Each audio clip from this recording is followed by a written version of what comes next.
Hello and welcome to Stretford Paddock. This is the Paddock Podcast. My name is Joe. I'm joined today by Jay, as always. How are you, Jay? I'm good, man. Feeling good? Yeah, I'm feeling so confident. The way we've set off on this transfer window, how can you not be? Yeah, we'll get into all of that. And Finn, aka Academy Scoop, is here as well. Yeah. Regular on the channel at this point. How are you doing, mate? Yeah, I'm feeling much the same as Jay, to be honest. A little bit of optimism. A little bit of optimism. They've done the right thing, haven't they, Ineos? They've sort of tricked us a little bit by signing someone on June the 1st. It's just something we don't do. It's something we never do. We'll get into that. We're going to be looking as well, based on the title and thumbnail you can see there, we're going to be talking about the culture at Manchester United and how Cunha fits into that. But essentially, this idea that, you know, and you mentioned it on the watch along, I think, for the Villa game, that Manchester United need a cultural reset as much as we need a Bruno Fernandes or a new striker or a new goalkeeper or a new manager. What we need is the culture to be different at Manchester United. And we've got loads of different examples. We're going to get into David Beckham, who was speaking about this, essentially this very thing, over the weekend during the Champions League final, talking about some of the issues that we've had. We've seen these little bits and bobs going off around the post-season tour. There's loads to talk about. But basically, do Manchester United need to reset the culture at Old Trafford? Finn, I'll start with you because you, like I said, you mentioned this on the watch-along the other day. And I'll get this David Beckham quote out of the way and then I'll ask you a question. But he was talking, like I said, during the Champions League final, he said this, talking about PSG. He said they are together as a team. Every individual, every player is running for every player, and that's what you want. When you're a fan of a club, that's what you want to see, and that's not what we see at Manchester United. You're not seeing that. He said, on the pitch is what counts, but in all honesty, I'm seeing a lot of things that are not on the pitch that are not okay in my eyes, as a fan and as a lover of Manchester United. I'm talking about sometimes the way the players are acting. You have to represent the badge, and and it's about what I've seen, a lot of things where players are not acting in the right manner. We were part of a team that was so well-mannered, we understood what it meant to play for Manchester United. We understood what the badge meant. Wherever we travelled, whether it was Europe, whether it was in Asia, you respected the fans. You respect the fact that they're turning up, paying money and wanting you to sign and take pictures. You respect that. I don't see that. I'm not saying it's all of the players, I'm saying it's one or two that are disrespecting that, and I don't like that. What do you make of that quote, Finn, and what do you make generally of this idea that we need to change the culture at Man United? Yeah, I think it's pretty spot on, to be honest. I think it's clear that the culture is one of the biggest issues the club has dealt with in years. And it's not a new thing. It's kind of been a problem really since Sir Alex Ferguson left the club. There's a reason that so many players who were highly regarded before they joined the club, they'll underperform, they'll look like shells of their past selves, and then they'll leave and go somewhere else and be rejuvenated again. And it's this recurring pattern that, you know, just has constantly been plaguing the club for years now. You look at like Anthony on loan, just looks a completely different player, and obviously there are other contextual factors for that, like the league he's playing in now and you know the position and the role he's got. But that seems to be a pattern, is that players come here, they underperform, they go somewhere else, they do well, and I think it's a culture issue alongside other factors, and it needs to be addressed. Specifically there, Jay, I mean, we don't need to get into the details because we don't really know what's happened, but it seems to me that he's likely referencing two things here, David Beckham. One is the footage of Garnacho signing posters or shirts, whatever it was, looking like he's almost making a point of being, you know, done with this, as the kids would say. Yeah. And then obviously Ahmad had this kind of mini spat / he put his middle finger up at some fans and then tweeted about why he did it and referenced that he thought they were disrespecting his family. But it seems as though they were the two likely candidates for what he's talking about specifically there, David Beckham. What do you make of what he said and those things that we've seen over the last week or so? Yeah, I mean, I kind of gave Ahmad the benefit of the doubt there with the whole bird thing, flipping the bird at someone who said someone said something about his mum, didn't he? Yeah. So I kind of went, look, I get it. I'm not saying you should be sticking things up at fans, but if someone says something about his mum and he's reacting in that way, I don't think players have fans have a right to abuse players, or players should have to listen to whatever is shouted at them without reacting. Some people may argue that's not the case. I think we're seeing some people claiming that it's not true, whatever. But I'll take that at face value what he says. The Garnacho thing, it didn't look great. I think there was an incident of him sticking fingers up, but more or less the signing shirts and looking like you don't want to be there. I always feel bad for fans that are sort of across the world. You get a limited opportunity to see the club or to see the players in the flesh, I should say. And when you see them, they're looking a bit miffed off, like they don't want to be there. It's not a good look. We should have, a better attitude and a better mindset than that. I don't like throwing the word attitude around when I talk about players, but let's be honest, that's what we're talking about here. And it's not really fair. Like, it's not that deep that you can sit there and sign a few autographs, or that you can acknowledge the fans. You can, just show a bit of friendliness and warmth towards them, because that could mean so much to them, that one interaction, and it's 30 seconds out of your day, and that could be the interaction that they remember for the rest of their lives. Now, I've had brief interactions with both Ahmad and Garnacho with my kids. My kids have been fortunate enough to meet them both, and they were both great. I can't praise them enough. They were friendly, they interacted, they went above what I would just class as just going through the motions. They were seemed to give a toss and having a chat and stuff like that. So I don't want to be too harsh on them, but I think Beckham makes a good point. When I see things like that, I don't like it. I don't like seeing fans sort of getting mistreated in a way, because it's not just about whether you're from Eccles or even Worksop. It's about, you're a United fan, no matter where you're from. No, because Worksop's further away than Eccles on the ground. Let's not be stupid. If you're from wherever, you're a United fan, and you interact with the players should at least give you the time of day.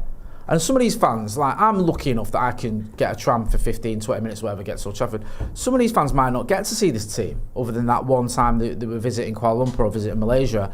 And that's their sort of takeaway from it, is they couldn't be bothered with me. So it isn't great. I think some of the blame needs to go to the club and the commercial side of things, because they finished the season beating Villa, and then that same evening they were off on a plane to Asia. So obviously they have a responsibility to kind of show out for the fans and make a bit of effort. But I do kind of understand the players being a bit miffed at being put in that position so early on after finishing the season.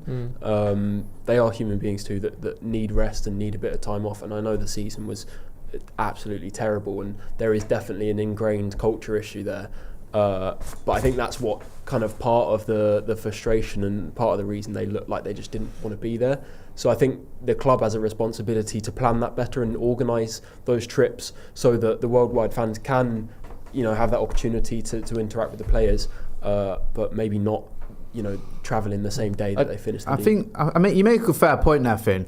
And I think if the players are miffed off with a club or the commercial department or whatever, have those conversations by all means. Yeah. Go and talk to the club and go, look, Bruno, the captain, or maybe some of the senior players can go, look, I get this is bringing in money, but the players are deflated. It's been a long season.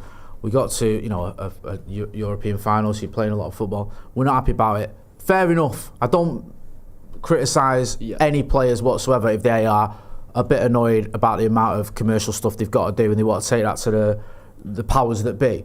But show up for the fans. Yeah, still make the effort. You can do both. You can be annoyed, you can have a gripe with the club, you can take it to the commercial department and say, oi, this isn't on. But still, when you're signing some autographs, and let's face facts, you're not, it's not the most arduous task, is it? No. I know you might be a little bit fed up or whatever, but you're not, doing something that's so physically demanding and draining or emotionally draining. And as I said the other day, it can't possibly be done with half a smile on your face. Yeah, presumably they're back now, they're home now. Inter Milan and PSG were playing on Saturday night. So it's not like everyone's season had finished. If they'd have been brilliant this season, and they'd have got to, some I know weren't in the Champions League, but let's say we were, and we'd have got to the Champions League final, our season wouldn't have ended up until Saturday night anyway. So I do think, like you said, do both. Have an argument or a conversation behind the scenes, because also it implies that if you think you're being asked to do something that isn't ideal, then you'll just toss it off. And does that apply to games? I'm sure if you ask the players, they'd say it doesn't. But it applies to friendlies, because obviously the speed isn't always there. So it's somewhere between a friendly and a proper game is where your effort is allowed to drop. I feel like mentality will seep into other areas. Exactly. If you think that it's okay to just ignore what the manager says or ignore what the rest of the team are doing, then I think eventually that is going to happen in games. I mean, we've got a few examples of times in the past when the standard had been set in particular areas. I don't know if everyone saw this the other day. There's an interview with Patrice Evra, and he was talking about Nani and a tackle that Jamie Carragher did on Nani at Anfield. I'm not sure what year it was, but he was saying that it was a really bad tackle. potentially like I think it cut Nani or something. You could see his bone is whatever it said, but I don't know how true that is. But anyway, a really bad tackle, and he went over to sort of have a bit of a fight and a bit of a scuffle with Carragher and sort of kick off, and then he noticed that Nani was crying on the floor, and then all of a sudden he thought, you cannot cry at Anfield, and he backed off and he didn't fight anyone, and instead he was ready to like basically do Nani in for it. They were all the next day waiting at training thinking, you cannot go to Anfield and cry. That is not the standard of Manchester United. If he turns up at training today, we're going to I don't know if it was beat him up or take the piss or whatever it was going to be, but they didn't defend him and they didn't support him because they thought he'd crossed the line of, you aren't representing United in the right way. And that is an extremely extreme example of like someone showed emotion at a game, so therefore you're done to us, we're not going to rally around you anymore. But that was the standard. Yeah. That was the level of hating to lose. Not even hating to lose, hating to show any weakness whatsoever. The fact that a horrendous tackle's gone in on your player, and instead of supporting him and fighting, stepping over him to get into the Liverpool players, you're leaving him basically to the wolves because you don't agree with him crying. Yeah. Like how far things have changed in that time. And it's obviously a while ago. It's probably only 10 years or so ago. 2012, I think. Yeah, okay, 12, 13 years ago. 2012, yeah. So it's not lifetimes ago. It's players who are still playing now that were playing then in their 30s. So like it is obviously mad. that's the opposite extreme, but the sentiment is still important, and it's just been completely lost now. It feels like there's no collective idea of what Manchester United is and how you should represent the badge. Players are very individualistic now, and they kind of care more about their personas and things like that. There's less of this kind of collective culture, and I think that's something that Ruben Amorim is clearly trying to instill. I said it on the live stream during the Villa game, like you mentioned, that part of my backing for him is purely that incentive to go and change the culture and address what is one of the biggest issues at the club. How do you think we do that, Jay? Is it something that is just ingrained in players and you have to buy the right ones, or do you think a sort of a cluster of players can sort of bleed that into the rest of the squad, depending on how strong they are, or do you think it's something that comes from the manager down? How do we do it? I think it has to come from the manager first and foremost. The manager has to set the tone, but I think some of the senior players can step up as well. I don't know. I look at on the coaching staff. Is it just Darren Fletcher who's left from the old regimes? Is it completely? Is everyone else? Pretty sure he's at least one of the only ones remaining. I think Darren Fletcher is obviously, he's got that experience, and he's kind of more of an academy to first team liaison more than a coach now. That I think is not worrying, but that might be some difficulty that Ruben Amorim has as well, because he hasn't got anyone in his immediate coaching staff that's been at the club for very long that knows Manchester United. At the same time, when we keep those coaches around, everyone complains that. Well, I don't mind it. I didn't mind when Steve McLaren was part of Eric Ten Hag's coaching staff. I didn't. I thought that was a good move. Do you know what I mean? Having that sort of conduit. And I know ultimately Ten Hag, got sacked. I think didn't McLaren leave before that, or was he left that summer, didn't he? Yeah. But I don't mind having someone a little bit of that. No, it doesn't. Maybe it's not someone of coaching staff. Maybe it is just someone like, well, I suppose it is. So like, I wouldn't mind it if, say, for example, Johnny Evans stayed on as a coach or in some capacity, because at least he's got that experience and the players would respect him and know him, and he's won a lot. Because at the minute, we haven't got any players who've won the Premier League, I don't think. And certainly not Manchester United, we haven't. No. We've got players that, they've won Champions League, but they won at a different club. Yeah, it's different. It's not the same as saying, well, you've got Casemiro there that won 5 Champions League. Yes, he did, and I respect Casemiro, but if everyone's fit, he's not even guaranteed to get in the team, and he might be going soon anyway. And what he achieved in the game, he achieved at a completely different club with a completely different set of players. Yeah. So I think maybe do you get alter the coaching staff or add to the coaching staff a little bit, bring someone in who's got that. Maybe it is the manager who just sets that. So maybe he works closely with the senior players. We've got players like Bruno Fernandes, like Harry Maguire. I'm struggling already, to be honest with you, that sort of seem to have a little bit of leadership quality. Maybe Delitz, maybe Lisandro Martinez when he's fit. Maybe he can throw Casemiro into that mix alongside others, though he doesn't set it all on his own if he's got, just because of his experience. But I do feel like we need a bit more. We need some more, because we've got 100 pundits and ex-players who can talk on the telly and tell us what's going wrong. We don't have any of them actually in Old Trafford working with the team, and I think maybe there could be a bit of help there in some way. I think it needs to be. It needs to be club-wide as well. It needs to come from the top down, because the strength of your culture as a club is, well, it's only as strong as its weakest point. So you know, even on the board and your decision makers at the top level, there needs to be this collective culture throughout the club to instill down. Otherwise, you know, if there's one weak link in that, then everything else fails. So I think having someone like Omar Barada as the CEO, who's obviously was overseeing part of City's, you know, incredibly successful reign in the last few years. I think that's important to have someone like that at the very top of the club to understand how to instill that kind of culture and what's necessary to get that done. But also the players have a huge role. The manager's going to influence that. I think the way Amorim has dealt with a few conflicts within the squad, you know, there's been a lot of anecdotes in the media about his relationship with Casemiro and how they kind of got past initial, you know, hot water, and now that they have a real kind of understanding and professional relationship. I think he's obviously said to Garnacho, apparently in front of the rest of the squad, you know, if you're not up to the level, then you're out of here. And I think obviously some people will read that as being quite harsh and kind of making a point of someone, but it's the type of thing that you would expect Sir Alex Ferguson to have done. And I think that's been missing. I think, you know, we've been a bit too light on players who have underperformed for years have been able to stay at the club longer than they should have. So it needs to be a club-wide shift in culture rather than, you know, any one individual or area of the club instilling that culture. You make a good point about the manager and Fergie and that, because when he came in, that was his big thing, wasn't it? It was like, people think of Fergie as this class of 92 or with having a row with Paul Ince or whatever, but when he came in the 80s, you had players there like Paul McGrath, who anyone of a certain age would say is one of the best defenders we've ever had, but he was basically functioning alcoholic and he just wasn't towing the line. Norman Whiteside, who had injury issues, another one who had a drinking problem. There was a massive drinking culture and Fergie addressed it head on. Got rid of some players that were popular and were talented, and just instilled his own form of disciplinarianism that was needed. And maybe Ruben Amorim needs to do something a little bit like that. Yeah. I mean, I think he's got it in him. He's got an edge to him, hasn't it? It seems, you just said it there with like the way kind of started to he spoke to Garnacho, yeah. Understanding throughout the squad. He seems to be on it. And Fergie as well had that thing where he would get rid of players a step or a year earlier than the fans thought was right a lot of the time. Like he did it with Van Nistelrooy, he did it with Roy Keane, he did it with David Beckham. He would get rid of people where you think, well, I'm not sure he got that. Obviously, he's mentioned Jaap Stam, and I think he got that one wrong. But generally, his track record on when to get rid of a big name before they either outgrow their sort of status or whether they dip off in form.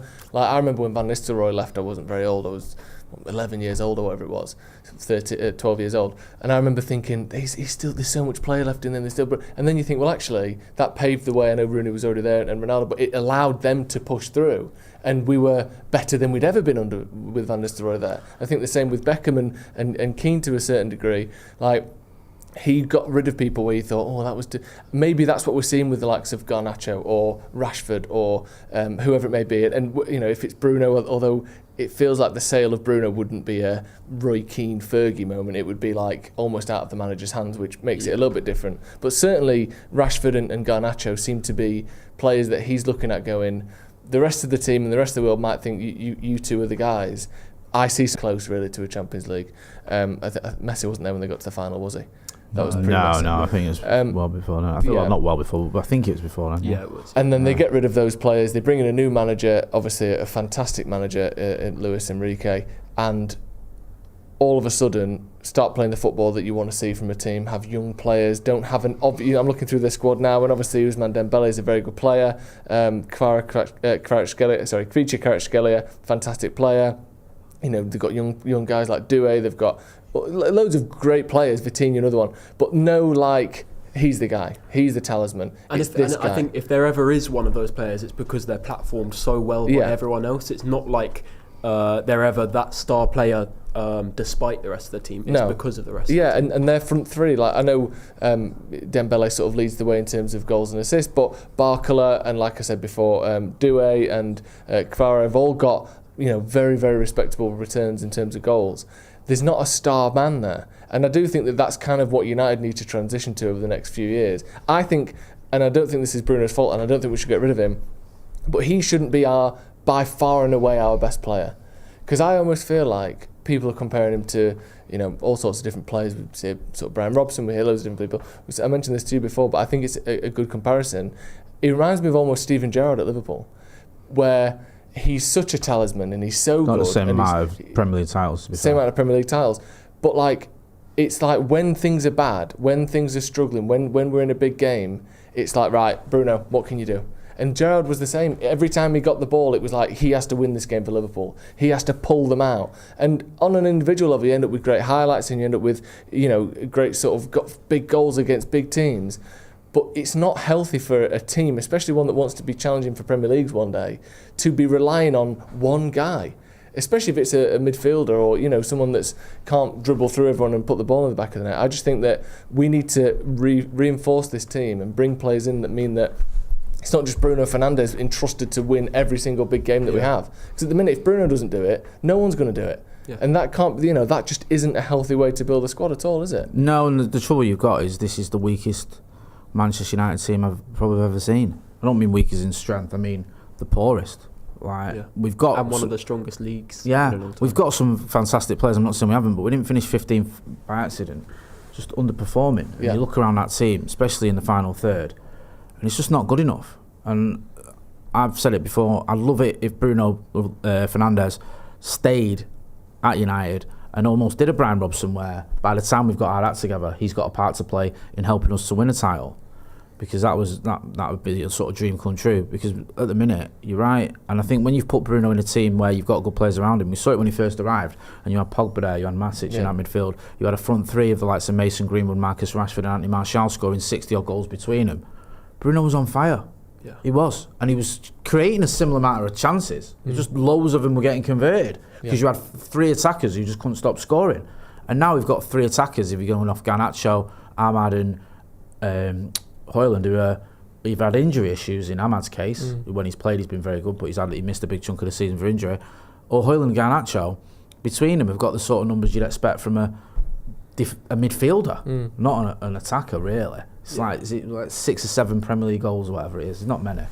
It's just not great. Where I'm at with Bruno is I will never buy any arguments that he's in any way a detriment to the team. He is, I think, categorically world class, one of the best in his position in the world, and has been United's best player for the best part of 5 coming on 6 years now. And I think if anyone's making the argument that he should go because of quality, I don't buy it at all. I completely disagree. But I'm starting to get the feeling that the club are almost inclined to take this opportunity to move in a different direction, where we do see a more evenly distributed use of funds in terms of buying players for a squad that is more balanced, like a PSG. And I think Bruno is someone that could succeed in that kind of team. I think you could absolutely see a Bruno Fernandes in that PSG team, and he would be brilliant because he's Bruno Fernandes. But I think you seriously have to consider what you could do with the funds in terms of creating that balanced squad, and maybe the two can't coexist, because without having the money to spend from a sale like his, then you're almost never going to be able to get the squad to that point where there is enough balance, because there are so many weak spots in the squad to iron out, which is just, it's going to cost a lot of money. So I'm extremely torn at the moment on Bruno. Yeah, it's a shame that we'd have to, or that we might have to get rid of our only real shining star in order to sort of fill in some of those weak spots. That would be, obviously, I just think it's a shit realisation that Man United might want to do that, where it's like we've only got one good thing, so to make everything else a bit better, we have to get rid of our only thing we actually like. And you're like, well, I do understand that, but I don't want to sell my Game Boy for some socks. But I do need socks. In an ideal world, I fucking love that Game Boy. Yeah. Like, that's kind of like, it's like bringing the floor up of a squad, as we spoke about so many times, is often more important than raising the ceiling, because you mentioned it in terms of recruitment and all sorts, but on the pitch as well, if you have big weaknesses in obvious areas that don't function properly, they are going to let you down time and time again, no matter how good your star man is. Especially across like a league season. Maybe you can scrimp by in. Well, that's why Real Madrid, I think have won Champions League, but not La Liga. Exactly. I get your point, Finn, I do, and I've heard this argument a lot, and I do worry about if he goes, do Ineos do that?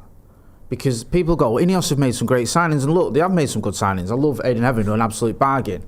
Lenny Yoro's a good signing. De Ligt's a good signing. Mazraoui's a good signing. But there's flaws from some of these signings as well. Ugarte, what's happening with him? That was a £50 million signing. Joshua Zirkzee, he's great on the ball. He doesn't score enough goals for me. That's him and Zirkzee and Ugarte is £94 million. That could be your Bruno Fernandes money that you're looking at. So they've got to make sure they get it right, because you cannot lose a player like Bruno Fernandes and go out and take a punt on someone who's had one good season in Italy, and then you turn around and go, actually, he's not the guy we thought he was. You absolutely have to get it right. You have to, because this isn't like the last summer where we made some missteps and we made some positive steps. Players that were unfortunate with injury and all the rest of it. I get there was a little bit of luck involved, and we kind of, survive that, if you will, if you can call it surviving, finishing 15th from not winning out. But I think if you lose Bruno Fernandes and you go out and you spend that 100 million on, say, 2 players and they don't work out, you're in deep trouble. And that's my only concern now with Ineos. I think the jury's still out on him a little bit. I think, And that's what and listen, I don't want to see Bruno Fernandes go. And if he does, I can't control that. If he decides, well, I want to go Al Hilal, then Ineos have to get this right, man. This isn't one of those where you can go, we brought in Lukaku and he did all right, we didn't quite work out. We brought in Di Maria, I know that wasn't Ineos. Or even we brought in a guy, they have to make sure that we are replacing one of the best players in the world, who you said, and I think he is, I think he's world class, with players that make this team better. Because we're sat here now going, we bought a midfielder and a striker or whatever, and they don't really play for United anymore, they're sat on the bench. I think we just let one of our best players go for nothing. I think those concerns are completely valid. Like you look back at that summer, which was obviously under Ineos's control, and you ask, how many of those signings would you have made again? Not how many of them were all right, because maybe you could say that a lot of them could have been a lot worse, but how many of them would you have made again? I'd say Lenny Yoro. Mazraoui. Probably, I think Mazraoui for me, it's only 14 million as well. He's the only one who, since we signed him, has been, for me, a complete success in terms of the amount of games he's played, the amount of good performances. I think even the players that I really like and love have had injuries. It's not their fault, but they've missed chunks of the season when we needed missed 3 months. And it's not his fault. He's exactly. a great. I'm not saying Lenny was not a great player. I'm just saying I think Mazraoui is the one where you go, well, he played practically every single game he was available. He could have played, and he was 7 out of 10 in nearly all of them. What I would say now is, I have a little bit more confidence that the funds would be used better than they were last summer, and that's because of Christopher Vivell, who is our new director of recruitment. He wasn't in place when these signings were made. He's got a much better track record at the elite level of building squads, using money well, finding undervalued talent that can actually perform at the top level. And he's got the connections and the kind of understanding of the market, so there's confidence there. I also have more confidence in Amorim's ability to identify and recognise the right players and the right profiles that we should be after, both in terms of their ability and their kind of mental profile and characteristics off the pitch, which I think he puts so much importance on. He said in press conferences and stuff that the players that they're looking to sign, it's as much about their character as it is their ability. So I think the combination of Amorim and Vivell now leading recruitment gives me a little bit more hope that they would make a much better use of those funds, but there's still so much risk and jeopardy in just having that much power and control over a huge amount of money, which will no doubt dictate what this club looks like in the next 5 years. So like you said, they've got to get it spot on. If you are going to sanction that sale for Manchester United's best player, and decide, right, thank you Bruno, we're going to try and head in a new direction now, you've got to get it absolutely spot on. Because otherwise it could be, I don't think we're going to get relegated. I struggle to see that as an option realistically, but it could be 3 of the next 5 years are in the bottom half, and the ones that aren't are 8th and 9th place. It could be a long spell out of the European spots if we get it wrong. That's the thing, but there's also such an opportunity now to really solidify a strong finish. Sorry, you're right, Finn, and there is an opportunity, but I think that you could have that opportunity without selling Bruno. Like, there's players there that we need to move on. There's players there that we're going to move on. Garnacho doesn't want to be here, does he? The manager doesn't want him. You said it yourself. Like, there's potentially 50 million quid for Garnacho, whose star is quite high in a lot of clubs' eyes. think Napoli are interested in him. They've been linked with him for about 50 million quid. Marcus Rashford could easily go for 40 million quid in the summer. Antony, who's had a very good season at Real Betis, could go for 30 million quid. Jadon Sancho could go to Chelsea for 25 million quid. There's over 120 million quid or whatever it was. Maths isn't my strong point. And then even then, if you were like, we still could do a few more. Then you could consider the wages coming off the free agents. And also, if you sell Bruno, what, we're going to spend like 350 million quid this summer? Yeah. Surely not. Yeah. Like, well, I mean, maybe we will. Yeah. But it really means. I think or is it over the next 2-3 years we can spend an extra 60 million each season? That's another consideration, is that it's not just this summer it would change. Yeah. But we would be safe in PSR terms for 2 or 3 years to spend basically whatever we want. So I do completely understand what you're saying. Because we've paid off Bruno as well now, haven't we? So this will be pure profit as well. Completely pure profit. So that 100 million probably counts somewhere as like 300 million quid worth of spending power. So I think that's what the club's argument against what you said, Jay, would be. But I do completely understand and almost agree with what you're saying, that we could do it without him, without selling him as well. You can still bring up the floor of this team with a little bit more of a limited budget if you're smart about who you sign and if you can identify the right players. Well, let's have a look at some transfer targets then. Let's move on a little bit, because there's been a new name in the sort of what's that machine called that they have at the lottery, and then the one ball just comes out after they press the button. Is there even a name for that machine? Is it Guinevere or something? What? The National Lottery machine. Does it have an actual? Is it? What's the one from King Arthur? Is it Guinevere? Is it? Have I had a? No, you're probably right. It's one of those things that you would know. I can't see it anywhere. People will know in the comments. Let us know what the comments saying anyway about this. Sorry, I've not even asked them. Yeah, no, people are talking a lot about PSR and a lot about how we've turned. Isaac says Ineos have turned us into a bottom half team in 6 months. I mean, they've been here for a year and a half, so I don't know. Yeah, they've done it in a year and a half. There you go, Matthew Baker. You guys are forgetting something called VAT. Who's he play for? Don't know. We'll find out. VAT. I guess. I mean, obviously, you have to pay VAT on things. But if we sell Bruno, we don't have to pay. You guys are forgetting about income tax. Yeah. Hey? Ever heard of, I don't know, national insurance contributions? What about Bruno's student loans that we've been paying? Yeah. Think about that. Yeah. Stamp duty. Yeah, stamp duty and that. Brilliant. Ross Murphy says, I think it was called the wheel generator. Anyway, so on that, you do that. I'm gonna find this, because I feel like You're probably right, because this is right in your wheelhouse of like 80s and 90s kind of semi-niche pop culture references. That's Jay Motti all over. There is a new name that has come out of the lottery machine name. Jay will find it. Yeah. Aleksandar Mitrovic. Yeah. Ben Jacobs has been talking about him today, saying that United are considering a move for the 30-year-old currently playing for Al Hilal. He's apparently available for around £40 million and is prepared to take a pay cut, according to Ben Jacobs. What's your initial... Wait, what have you got before we start on that? Right.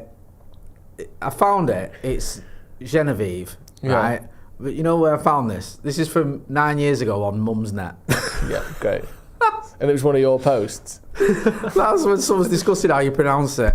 So yeah, I think Genevieve. it might Genevieve. It might have changed. There you go. Now, so forgive me. Sorry about that. Aleksandar Mitrovic, what do you make of him? And those links.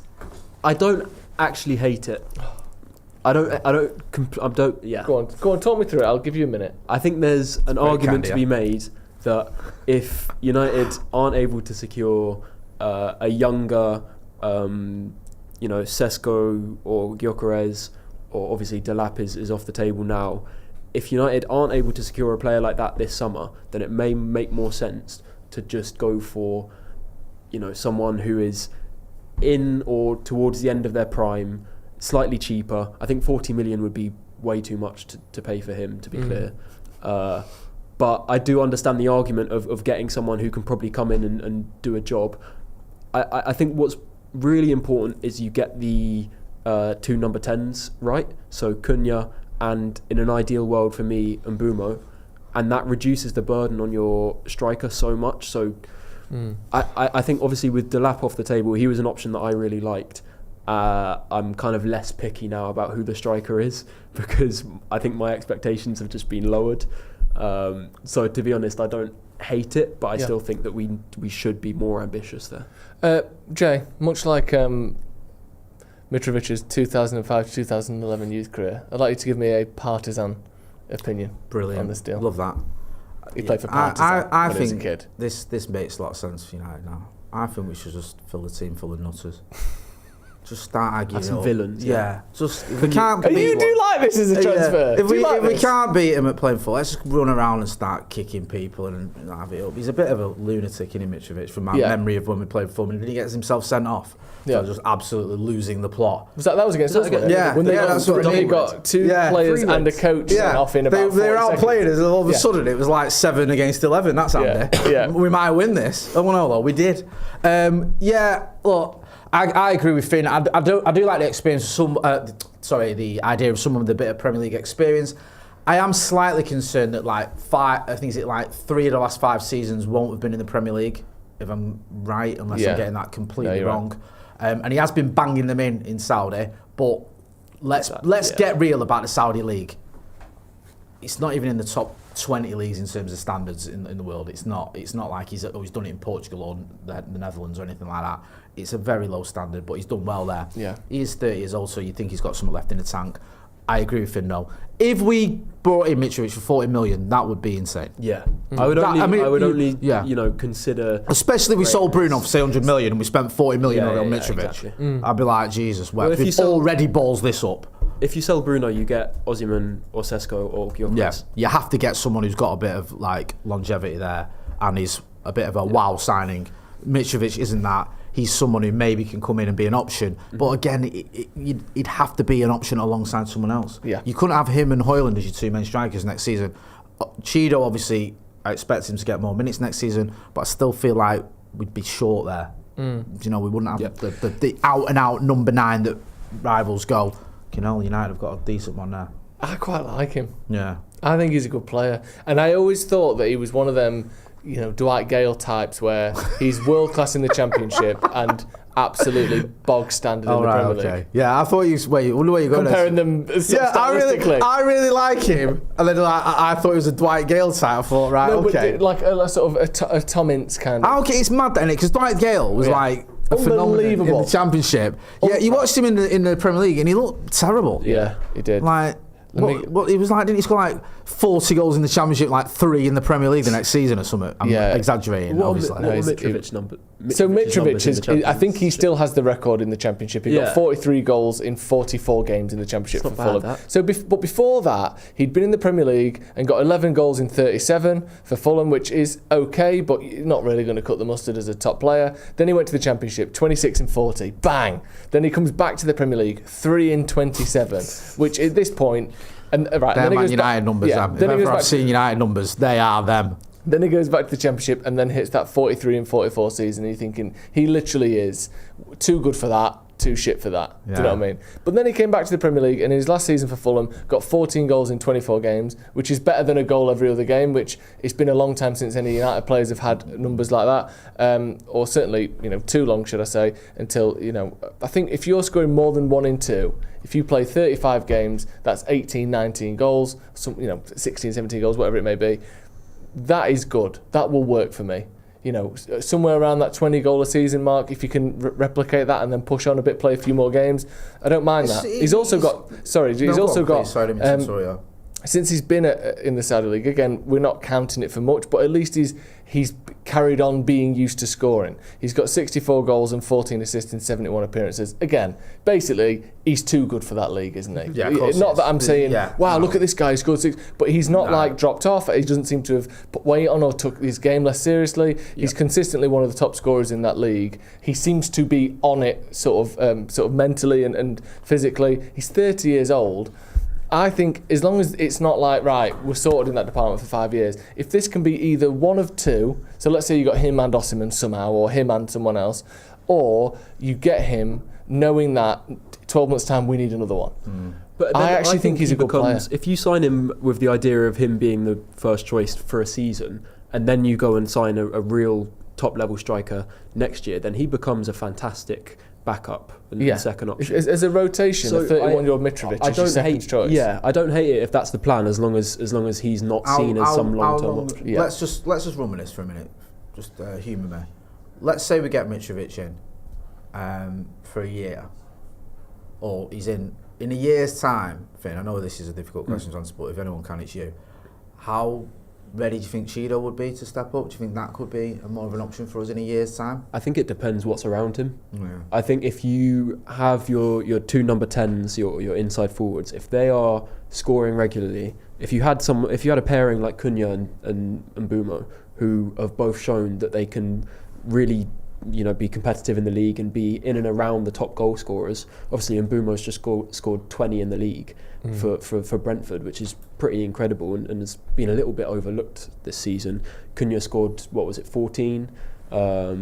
15, I think. Was it 15 and 6 assists? Yes. In 33 games. Yeah. 21 goal involvements, I think, in 33 games. Wow. I think. I think I've done 47 news reports. I was going to say, so he should have sunk in I should know between that the three of us by now. Yeah. But I think it's games. 15 and 6. if you can reliably distribute your goals across the rest of the squad to the point where you're winning a fair amount of Premier League games, then Cheeto probably isn't miles off being someone that you can stick up there and not be a huge weak spot in the team. And I think especially in a year's time that would be the case. Here's a question for you. If Aleksandar Mitrovic had gone from Fulham in 2021-22 and he just scored 43 goals to Sporting Lisbon instead of Gyökeres, how many goals would he have scored in the last 3 years? Probably a lot.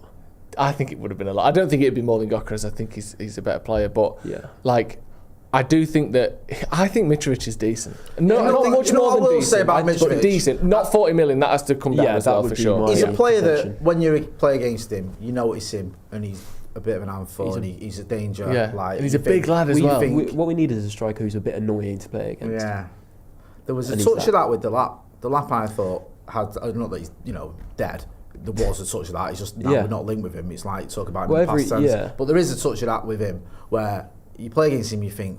At the very least, he's going to be a bit of a boss. Yeah, standing on your toes. That's one of my criticisms of Højlund. I don't think he does enough of that. No. I think the opposition have an easy night when they're against him, and it's a shame because we need a bit more than that. So look, in an ideal world, we would not be sat here talking about selling fucking Bruno Fernandes and bringing in Aleksandar Mitrovic, but we're not in an ideal world. We're in a world where we just finished 15th and we're skint. Yeah. We are very skint. Let's talk about our Wally of the week then, because I think it's time to go through it.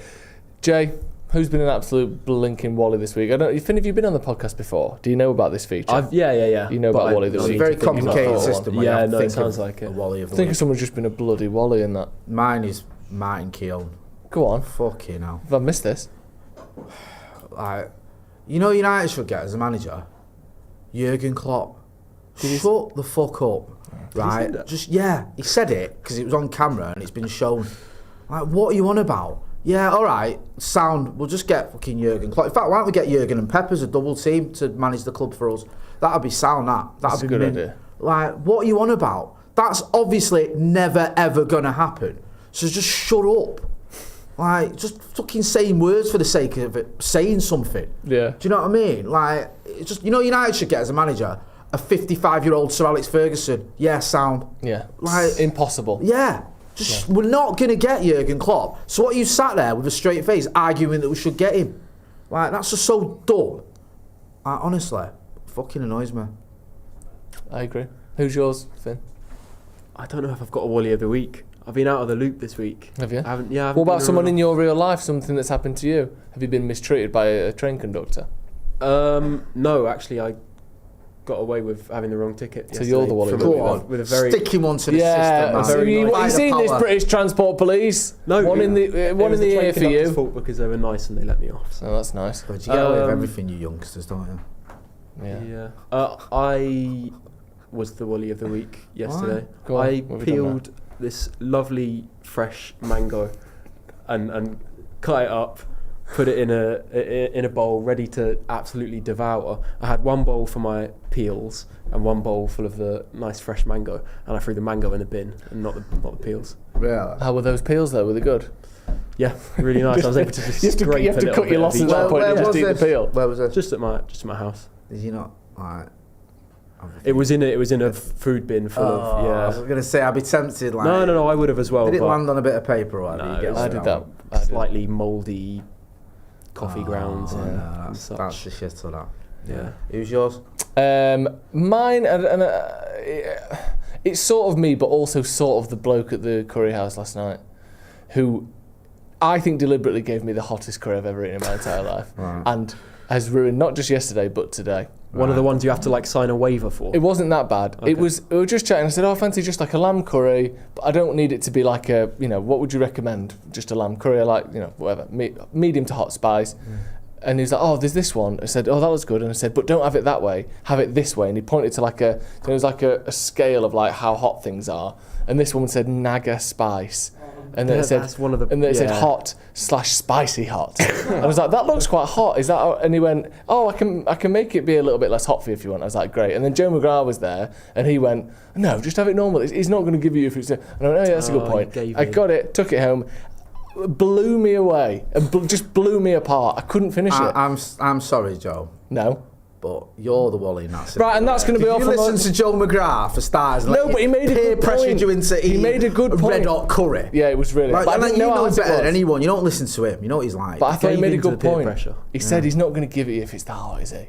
Because it wasn't like, I didn't say I want a challenge curry. I don't want some sort of like, something I'm going to film and put on my Facebook. I just want a normal sort of hot-ish lamb curry. Have you seen the videos where the waiter bringing it out is wearing gloves? Yeah. And a gas mask? There's none of that. Enjoy. Yeah, and you have to eat it underwater because the fumes are so pungent everyone in the restaurant will die. No, none of that. Right, that is my fault. Thank you very much for joining us. Thank you, Finn, for coming on. Thank you for having me. Thank you, Jay, as well, of course. Thank you at home as well. This has been the Paddock Podcast. Also, if you're just watching, these are all on Spotify, on Apple Podcasts. Anywhere you get your podcasts, you can find all of our podcasts. And if you're just listening, of course, we've got a YouTube channel as well, so make sure you check us out across the airwaves. We'll see you in a bit.